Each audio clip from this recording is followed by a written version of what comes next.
निकल जा बाहर निकल जा चलो लगाओ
भाई नृत्य कला आ गीत के संगे संगे हमारा जाटा भैया बड़ी बड़ी क्या पुरस्कार दिले बने बार बार गोस्वामी जी चौपाई लिखता नहीं जे अर्थ न धर्म न काम रुचि आगत न चह निर्वा जन्म जन्म सिया राम जी पद आय वरदान दो तो नहीं विद्या नहीं बाहुबल नहीं खर्चन पछुता मौसम पतित पतंग को आय बपति राखो बड़ी मारे बाप हमारा तुलसी बाबा लिखनी मानस में जे राम नाम मनि दीप धरी जीव देह हरि तुलसी भीतरी बाहिरो अजो चाह सूजी जनने तुलसी बाबा कहता नहीं ये जीवन रूपी मकान के भीतरी पहरी अजोर चाहता रहो तो राम रूपी दीप जला के ये ओठ रूपी चौकट पर धल तो भीतरों अजोर रही अहरो अजोर बड़ी सुंदर गीत संगीत सुमिरन वंदना सुनिए हमारा कमलेश बबुआ से हार्दिक हार्दिक शुभकामना रामचरितमानस का हजन तने 4 वेद 6 7 18 पुराण के लाइनु हो जब मंथन कल गए तो ई ग्रंथ ना है सद ग्रंथ रामचरितमानस साधारण चीज ना रामचरित भैया रामचरितमानस पढ़ब तो बुझा जाई परिवार चलावे के नियम बेटा का बाप से कहते संबंध रखे के चाहिए महतारी से बेटा का कैसन संबंध चाहिए मेहरारू का मर्द से कैसन संबंध चाहिए भाई से भाई का कैसन प्यार चाहिए हाय हाय हाय सब बात लेकिन बुझाई एगो कभी के भाव जे कोनो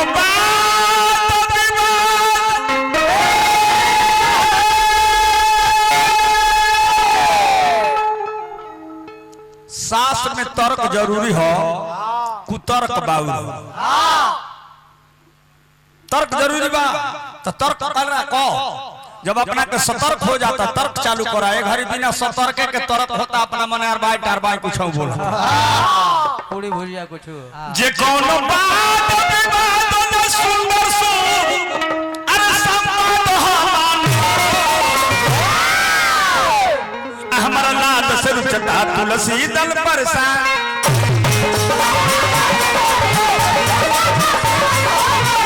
हमारा लाद से रुचता तुलसी दल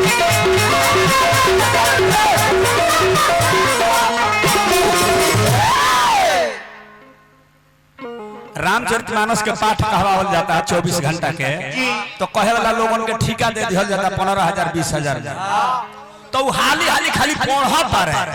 सुकरा औरत के बारे में उनके ज्ञान नहीं है काहे जे पढ़ी के ओरवा देबे हां आ देखो तनी जे मलिकार कहे लौर लेके है ने गोले टेबल पे गोले हां त नील गायो हरा ने करत है सो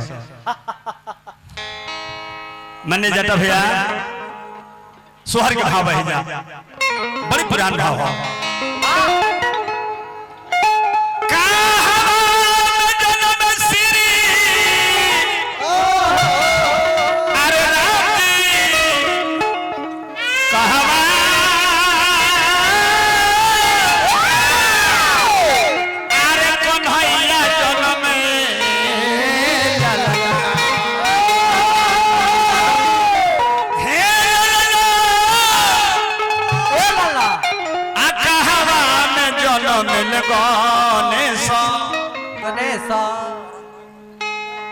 तो तीनों घर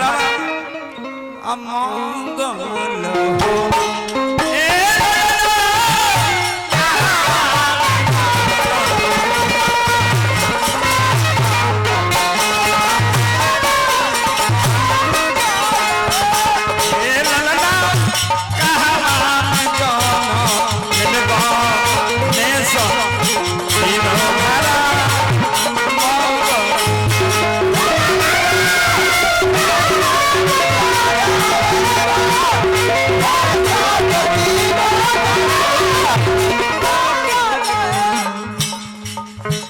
मैं गाना बा कुल गाना बने हो लेकिन एगो दुगो गीत बारी सजाना के गावला पर नेक दिहल जरूरी हो जाला ना नेक देबो तो गीतिए हल हो जाए ओकरा में सोहर देबे वाला ने का जन्नी जटा भैया कहां गए हो सोहर को मोहर लगेला हे गलना कहां में जानो सच तीनों धारा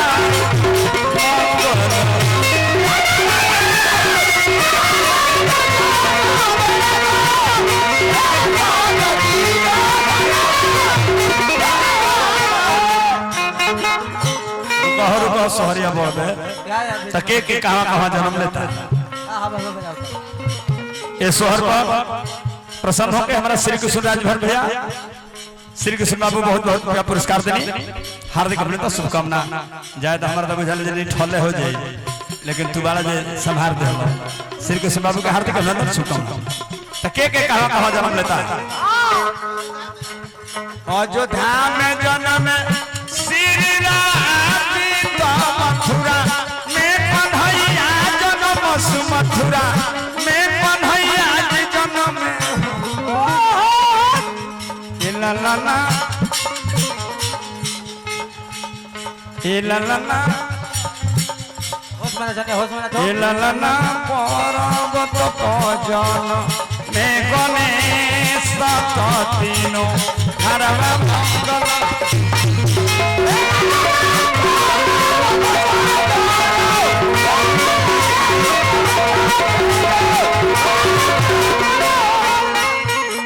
भैया जटा सिंह जी इस सोहर पर 100 रुपया पुरस्कार देनी लड़का के महतारियों का असली फर्ज बनता ये बेटा भइल बा पुत्र रत्न के प्राप्ति भइल बा रौदा कतना सुन आदमी रौदा बने महाराज सिंह जी हेतना खुशी देले बे अभी रहले परो पटाइले बने सबके देबे के चाहिए 200 रुपया का पुरस्कार देले बने ए सोहर पर बार-बार नमस्कार प्रणाम बा लड़का के मम्मियों अपना हाथवा से छू के कुछ भेजवा दी ये असली है ये सोहर है दी सब है हमने के भोला बाबा से प्रार्थना करत जा जे फर फेन यही सावन में बबुआ हो खसा फेर सोहर गवाई ना जी डबल लौटा के साथ मने धर्मपाल सिंह जी ईट भाटा मालिक लड़का के पापा के मित्र भी बानी हमरा के 500 रुपया पुरस्कार देले बनी धर्मपाल भैया के बार-बार नमस्कार पामा भाई कैलेंडर व्यास भी हमरा के पुरस्कार देले हमरा उमेश दिमागी के चेला वाला हमरा लुट्टू डेंटर साहब शर्मा इंजीनियरिंग बाटी में कप सिकंदरपुर धोबा उदय नारायण शर्मा उर्फ लुट्टू शर्मा जी हमरा के 500 रुपया सोहर दिले बानी भैया के बार-बार नमस्कार पामा आशीर्वाद के कामना ई है हो हित मीत के माने हो जे मलिकार करियो बाधल बड़े तो हित मीत वो काम के संभाल ये असली संहतिया के ने मलिकार बीजी बड़े लड़का कमाई ना दी है तो तनी दूसरे होगा बड़ा के माई दे देस ई कर जो जो लड़का कमाई दी लड़का का बड़ा के माई दे देस के करा के जन्मता के करा ही जन्म श्री राम सीता के राम भैया जन्म सुके का राम भैया जन्म में हो ए ललना के काला ही जन्म इन बने सात तीनों घरवा मंगल हो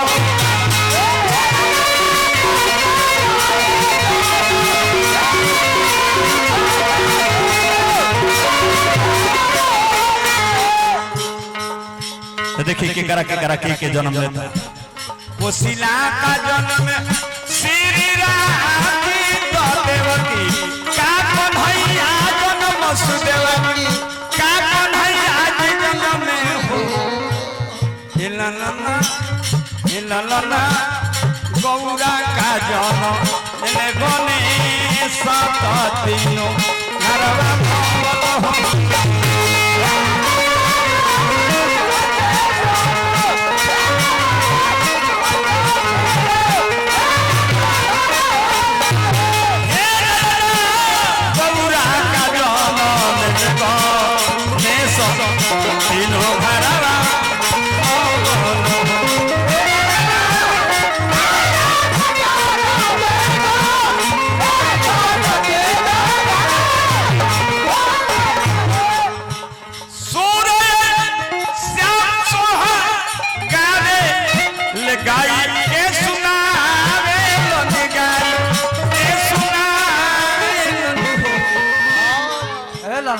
ललना जुगे जुगे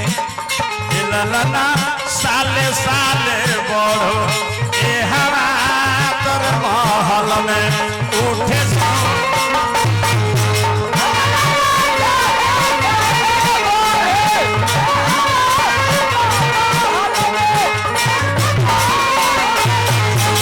ललना साले साले बढ़ो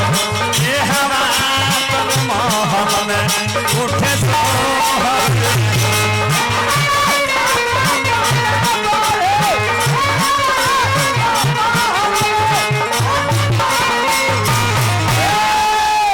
तरीका से सोहर मंगल होता।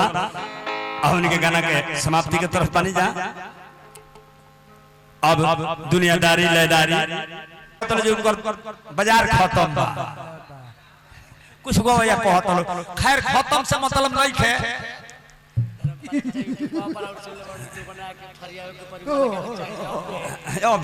अब रह दो होता है धर्मपाल भैया के फरमाइश गाना बा दरवाजा पर बन जाऊं नहीं नहीं हमारा गद्दी गद्दी धन है डॉक्टर साहब बने नु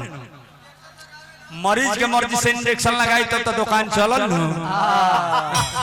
रोना बड़ा हिसाब से लोग के इंजेक्शन दे टैबलेट पर ठीक होई बहुत बहुत पुरस्कार हमारा धर्मपाल भैया का माध्यम से ईट भट्टा मालिक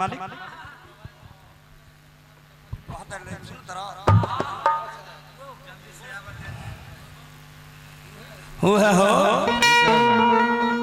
बहुत बहुत पुरस्कार हार्दिक अभिनंदन शुभकामना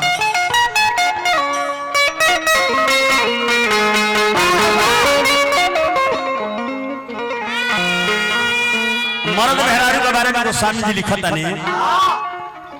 यही बात पर सीता जी भगवान राम के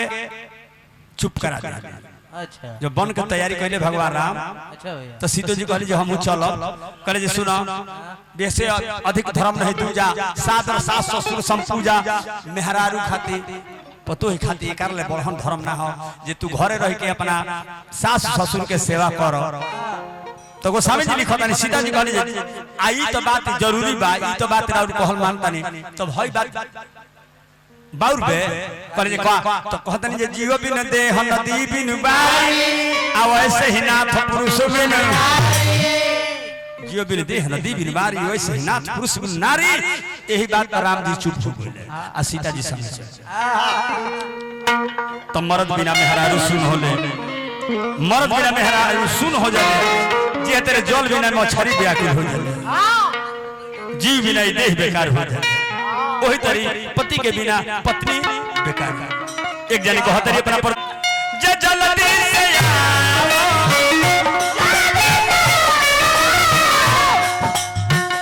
जल तू सताओ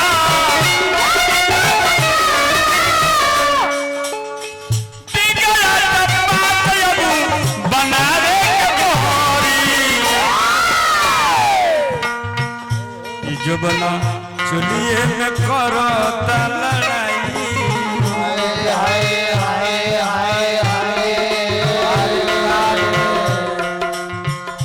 जब ना चलिए में करो लड़ाई ये राजा भरी के पति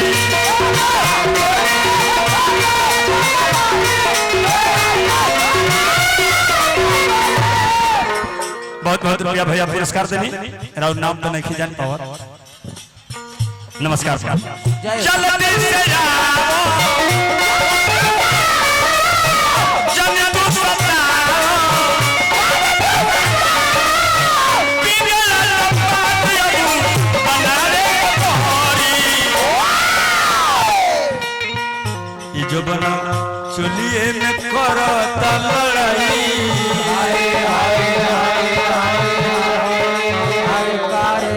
श्री कृष्ण बाबू जो बना चलिए में करो ताला ए राजा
भैया श्री कृष्णराज भर जी 1000 रुपया पुरस्कार देंगे भैया के नमस्कार प्रणाम। Raja sound service proprietor Shiv Kumar Verma ji के बबुआ राजा जी गोलू जी बड़ी बड़ी रुपया पुरस्कार देने गोलू बाबू। भाई धर्मपाल सिंह भट्ट मालिक हमारा कैलेंडर बाबू अपना गुरु जी के माला पहने हैं। तनी खड़ा हो जाओ मेस बाबू एक पुष्पार से तार स्वागत करे हैं। हो जाओ दे रहे दुरुस्त है कोई बात नहीं। उठ जाए गुरु जी। भोला बाबा शिव जी तार लोग बनौले सद्बुद्धि तो लगे हो ये हमने के मेन उद्देश्य अंतरा कथा नहीं के बुझा करे कवनी तो जो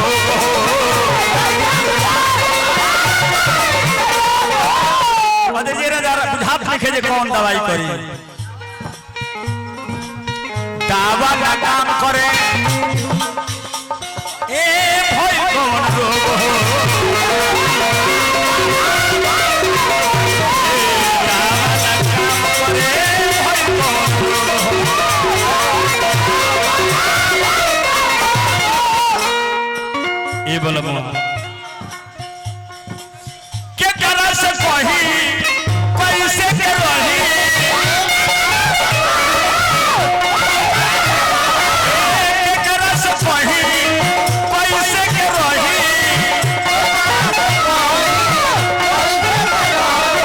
वो तैयारियां हसारे छोरी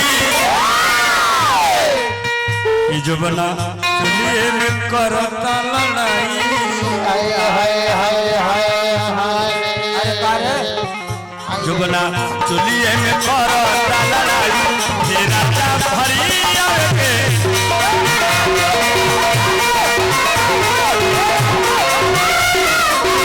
चुलिए में करता लड़ाई तेरा ता भरिया के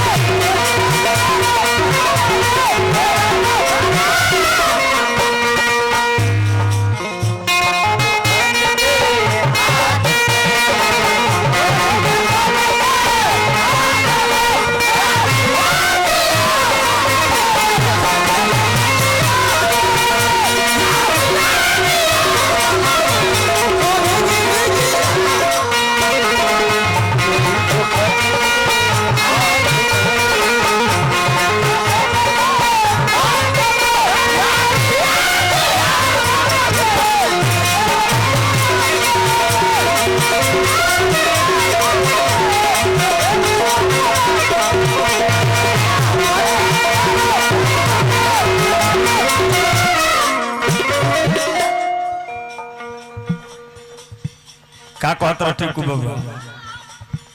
हमारा के श्री कृष्णराज भर जी बड़ी बड़ी रुपया पुरस्कार देने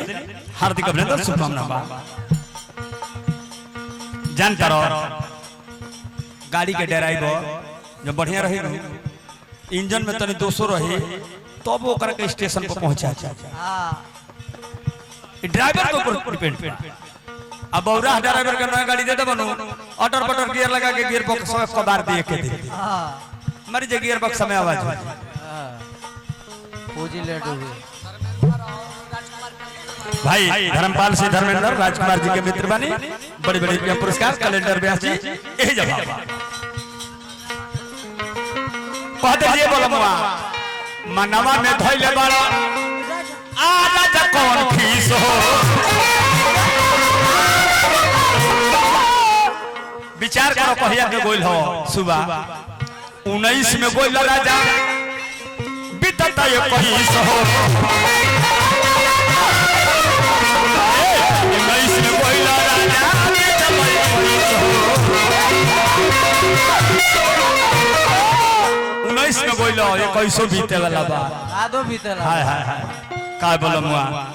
तनी विचार ना करो करो ए राजा जी ए राजा तनी बात पे विचार करो बतिया के मानो दर्द या बजाना हमारा मुन्ना बाबू ठेका बात बड़ी सुंदर अपना आप में एगो स्थान बन कर भाई रविंदर सिंह व्यास जी के ठेका बात पड़े हार्दिक हार्दिक शुभकामनाएं बतिया के मानो जानो हे दिलवा के कासम बुझावे के परी हे परी ई जबना चुलिए में करता लड़ाई हाय हाय हाय हाय अरे कारे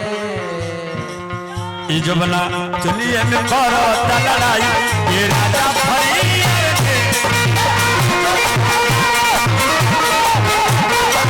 जबना चुलिए में करता लड़ाई ये राजा भरी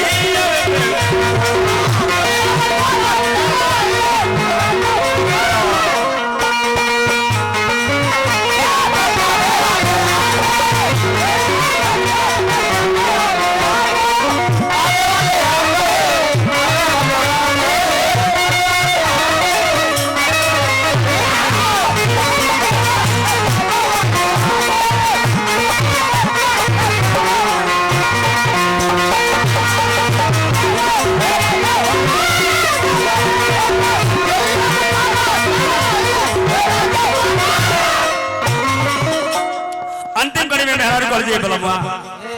ए राजा आजा ना घरे राजा हो ये हसान हो ए बलमुआ जल्दी घरे आजा करिले निहोरा तो से करिले निहोरा तो से परसन दान हो करिले निहोरा तो से परसन दान हो जिदयब छोड़ा जनी मुँह मोड़ा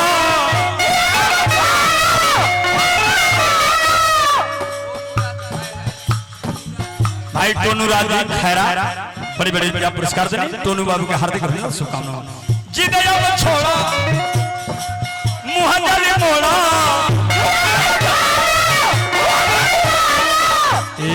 गीत स्वामीनाथ भरही अब बुझाता ऐसा नहीं गीत स्वामीनाथ भरही गावे के परी शिवाला पर हो गीत स्वामीनाथ भरही गावे के परी जुबना चुलिए में करो तलड़ाई अरे ये जुबना चुलिए में करो तलड़ाई ये राजा भरी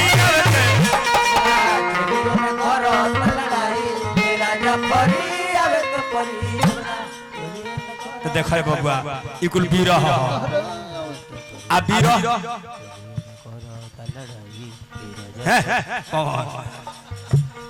ई बीरह तो बीरह समय पर होला पति पत्नी का बिछोह में बीरह होला भगवान आपके भी बीरह भई रहे माता सीता खातिर आ ये बेरा जितना बिना बियाह के लइका बड़े सब होने का बीरह सता होता जबकि उल्टा होता सब गोपियों का वियोग भर है राधिका जी का वियोग भगवान कृष्ण का वियोग में तड़पत रहे लोग आई सावन का महीने में कहत का बोला कि अब ना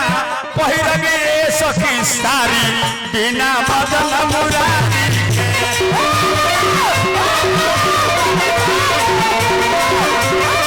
कि अब ना पहिरगे सखी सारी बिना मदन मुरारी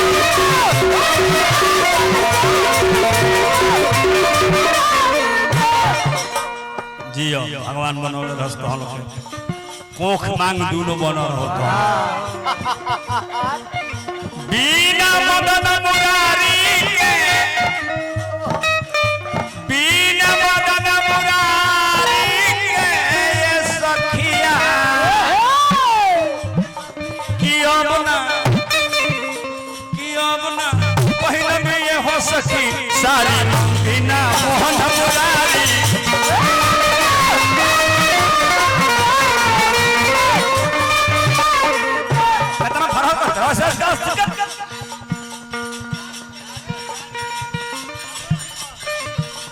भैया श्री कृष्ण राजभर जी बहुत बहुत रुपया पुरस्कार देने एक कजरी को श्री कृष्ण भैया के बार बार नमस्कार प्रणाम अब नाते नदी कुसुम रंग सारी अब ना पे हम कुसुमरंग साड़ी केकरा खाली पहिरो के हमरा के निहारी हां के पहने हो उधो मन ना भयो 10-20 अब ना पहिरो कुसुमरंग साड़ी चलो तो डगरिया के निहारी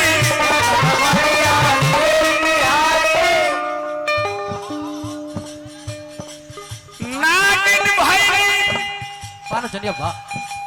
इस सारे नय सखिया तनागिन लागताई सारी बिना मदन मुरारी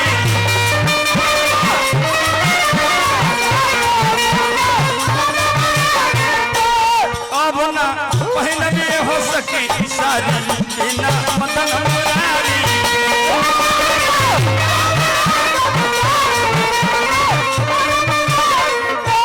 क्रिया खाता लो क्रिया खा के कहत नहीं जा अब ना करबी जमुना जल में करबी ना कूला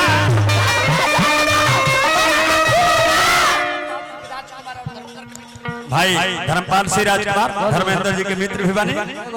उमेश दिव्यांगी के चेला बड़े हमारा कैलेंडर बबुआ 82 बहुत बहुत पुरस्कार जमुना जल में करबी ना कूला अब ना झूलबी कदम पर झूला अब ना झूलबी कदम पर झूला से हुड़ी भइली कदमवा के डारी ना सखी से हुड़ी एगो पौधा खोखी भइला पर ओकरा के भौड़ के आगे में खाइल जाला पियल जाला ओकरा रसा आ सेहुड़ी ऐसा पौधा हम सुन बाबा जे जड़ी से लेके पलाइन ले भर देहिए कांटे काट हो का ह भर देह काट हो जहां धर्म तो चौधन गड़ी तो है कहता लोग गोपीलो जी दादा कदम के दाढ़ी सेहुड़ी ऐसा कांटे काट हो गए बिना कढ़ाई के सेहुड़ी लागे कदमवा के डारी ना तो सखी हो इसे हो तो से हो भइल कदमवा के डारी ना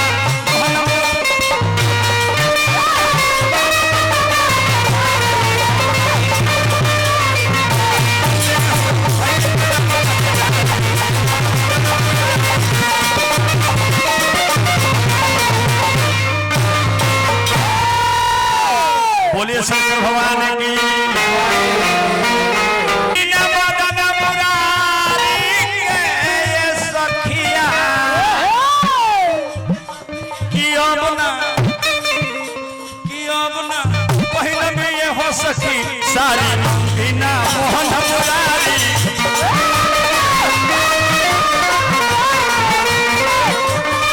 कितना फर्क करता है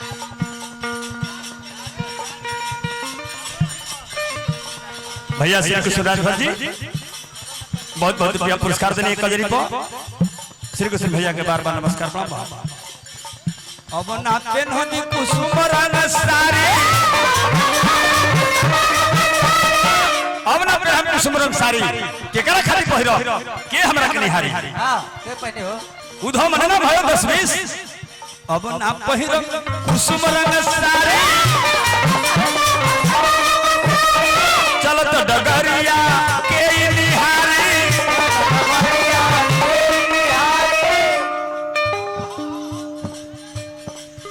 नागिन भाई पानो चलिए बा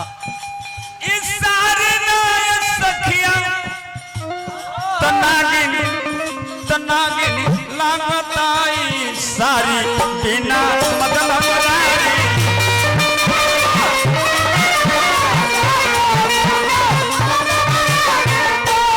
अब ना पहले हो सकी सारी बिना मदन मुरारी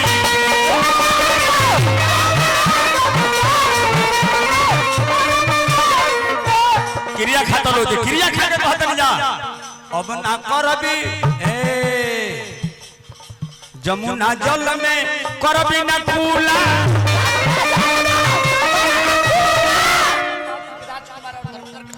भाई धर्मपाल सिंह राजकुमार धर्मेंद्र जी के मित्र भी बने बोलो उमेश दिव्यांगी के चेला बड़े हमारा कैलेंडर बबुआ 82 बहुत बहुत पुरस्कार जमुना जल में करबी न खूबा अब ना झूलबी कदम पर झूला अब ना झूलबी कदम पर झूला से हुड़ी भइली कदमवा के डारी ना ए सखी से हुड़ी एगो पौधा खोखी भइला पर ओकरा के भौड़ के आगे में खाइल जाला पियल जाला ओकर रसा आ सेहुड़ी ऐसा पौधा हम सुनु बाबा जे जड़ी से लेके पलाइन ले भर देहिए कांटे काट हो का ह भर देह काट हो जहां धर्म तो चौधन गड़ी